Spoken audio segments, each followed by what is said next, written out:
Keçən il Asan Xidmət İndeksi üzrə qiymətləndirmə vasitəsilə 511 xidmət qiymətləndirilib. Bu fikir Asan Xidmət İndeksi üzrə qiymətləndirmə və Asan Müraciət İnformasiya Sisteminin fəaliyyətinin illik nəticələrinə dair tədbirdə səsləndirilib. Vurğulanıb ki, hesabat il ərzində qiymətləndirilən xidmətlərə mərkəzi, yerli icra hakimiyyəti orqanları, dövlətin hüquqi şəxsləri və Naxçıvanda fəaliyyət göstərən dövlət orqanlarının xidmətləri aiddir. Tədbirdə daha hansı açıqlamalar verilib? Canlı bağlantıda olan əməkdaşımız Zeynəb Nadirova bu barədə daha detallı məlumatları bizə təqdim edəcək.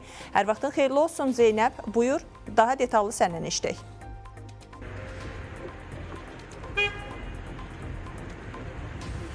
Salam, hər vaxtın xeyir olsun. Qeyd eləyək ki, artıq sözü gedən tədbir yekunlaşıb. Detallarla bağlı izləyiciləri məlumatlandırmaq istəyirəm. Təbii ki, Asan Xidmət İndeksinə və Asan Müraciətə dair nəticələr açıqlanıb və bununla bağlı hesabat tədbiri keçirilib. Tədbirin birinci hissəsində Asan Xidmət İndeksi üzrə qiymətləndirmə və eyni zamanda Asan Müraciət İnformasiya Sisteminin fəaliyyətinin yekunlarına dair məlumatlar verilib. Eyni zamanda statistik rəqəmlər açıqlanıb.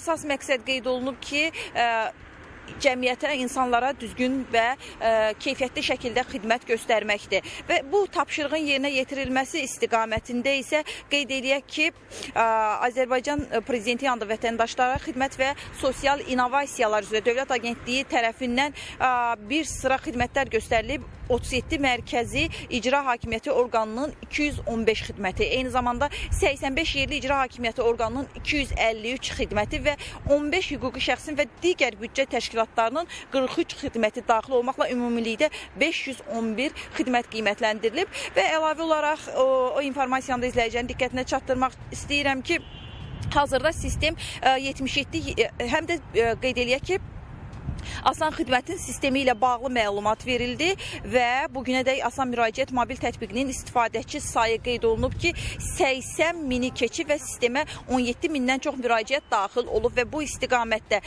digər bir məlumat ondan ibarətdir ki, 2025-ci ilin Asan Xidmət İndeksi üzrə qiymətləndirmə nəticələrinə əsasən mərkəzi icra hakimiyyəti orqanları arasında ən yüksək göstərici olan qurumlarda açıqlanıb.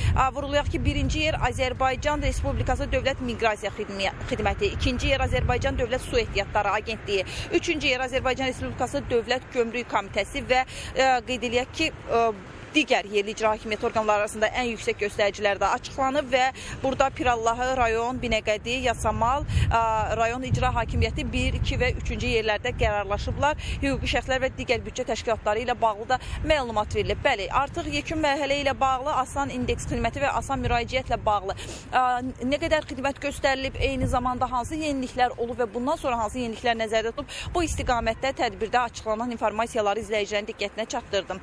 Hadisələrin inkişafı ilə bağlı məlumat verməyə çalışdıq. Söz yenidən xəbər mərkəzində.